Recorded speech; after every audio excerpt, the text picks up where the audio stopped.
সাইবেরিয়ার তাপমাত্রা। দক্ষিণ সাইবেরিয়াতে বেশিরভাগ মানুষের বসবাস। ট্রান্স সাইবেরিয়ান রেলওয়েকে কেন্দ্র করে এখানে বছরে অন্তত 4 মাস গ্রীষ্মকাল থাকে। জুলাই মাসে এই অঞ্চলের তাপমাত্রা 19 ডিগ্রি পর্যন্ত ওঠে। তবে শীতে এইসব এলাকাতে গড়ে তাপমাত্রা নেমে আসে -20 ডিগ্রি সেলসিয়াসে। এই অঞ্চলে অমস্ক, নভোসিবির্স্ক শহরগুলো অবস্থিত। দক্ষিণ পশ্চিম সাইবেরিয়ায় ওবি নদীর তীরে অবস্থিত নভোসিবির্স্ক শহরটি সাইবেরিয়ার সবচেয়ে বড় শহর। এখানে বাস করে 15 লাখ মানুষ। মে থেকে সেপ্টেম্বর পর্যন্ত এই শহরে গ্রীষ্মকাল থাকে।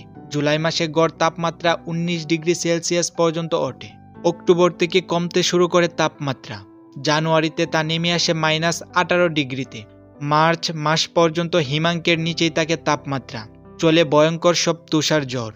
এখানে ডিসেম্বর ও জানুয়ারিতে দিনের আলো থাকে 1.5 থেকে 2 ঘন্টা, আর বাকি 22 ঘন্টা থাকে রাত। গ্রীষ্মের মাঝামাঝিতে কিছুদিন 12 ঘন্টা পর্যন্ত সূর্যের আলো দেখা যায়। আর অমেস্কের আবহাওয়ার আচরণও প্রায় একই ধরনের। অমেস্কের বাসিন্দা প্রায় 11.5 লাখ। সাইবেরিয়ার উত্তর পূর্বাঞ্চলে শীতের তীব্রতা বেশি। এই অঞ্চলে বারকোয়ানস্ক ও ওমিয়ানক শহর দুটিতে -67 ডিগ্রি সেলসিয়াস তাপমাত্রা রেকর্ড হয়েছে। উত্তরাঞ্চলীয় শহর বারকোয়ানস্কে 1933 সালে পরপর 3 রাত তাপমাত্রা নেমেছিল -67 ডিগ্রি সেলসিয়াসে। উত্তর গোলার্ধের সবচেয়ে ঠান্ডা জনবসতি এলাকা এই শহর দুটি।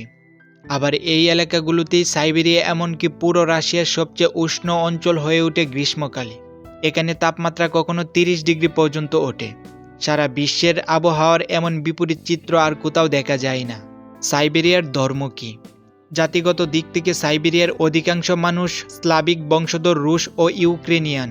আরও রয়েছে অনেকগুলো ছোট ছোট জাতিগোষ্ঠী, যেমন তুর্কি, মঙ্গল, সাইবেরিয়ান, তাতার ইত্যাদি।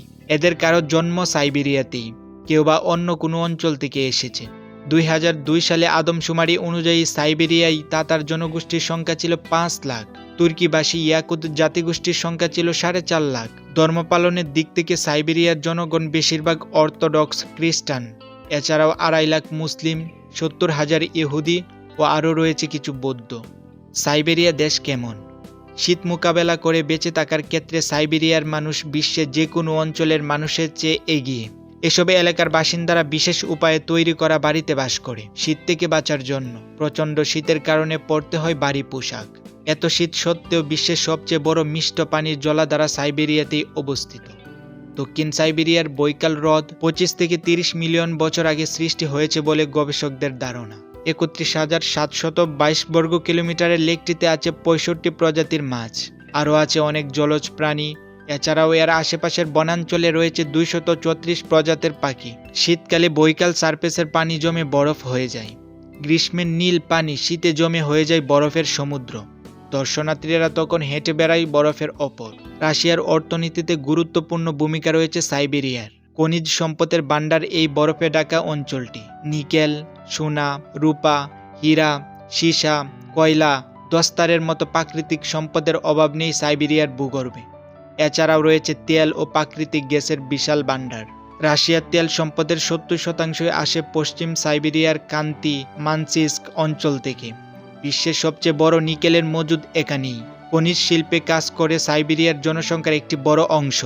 এই কাজের সুবাদেই রাশিয়ার অন্যান্য অঞ্চল থেকে প্রচুর মানুষ সাইবেরিয়াতে স্থায়ী হয়েছে। সাইবেরিয়াতে কৃষি উপযোগী মৌসুম খুবই কম। দক্ষিণ পশ্চিমাঞ্চলে জমি তুলনামূলক উর্বর। এখানে গম, বার্লি, আলু উৎপাদিত হয়। ভেড়াসহ অন্যান্য গবাদি পশু পালন করে এখানকার কৃষকেরা।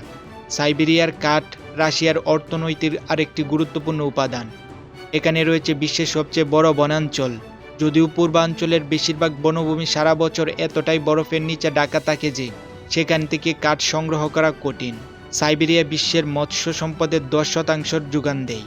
সাগর ছাড়া বৈকাল হ্রদ এবং আরও অনেক জলাভূমিতে প্রচুর মাছ পাওয়া যায়। ওকোটস্ক সাগরের মাছও বিশ্ববিখ্যাত। সাইবেরিয়ার যোগাযোগ ব্যবস্থা। বরফে ঢাকা জনপদ হওয়ার কারণে অঞ্চলটির যোগাযোগ ব্যবস্থা ভালো নয়। উত্তর সাইবেরিয়াতে অনেক শহরে সড়কপথে যাওয়া যায় না। তবে ট্রান্স সাইবেরিয়ান রেলওয়ে অঞ্চলটি পুরো বিশ্ব যোগাযোগ ব্যবস্থার এক মাইল ফলক। 1916 সালে রেলপথটি নির্মাণ কাজ শেষ হয়। রেলপথটি মস্কো থেকে ভ্লাদিভস্টোক পর্যন্ত বিস্তৃত। 9,289 কিলোমিটার দীর্ঘ এই রেলপথ চলে গিয়েছে সাইবেরিয়ার বুক চিরে। যার ফলে ইউরোপ থেকে বহুদূরের এই জনপদটি আর বিচ্ছিন্ন থাকেনি আধুনিক বিশ্ব থেকে।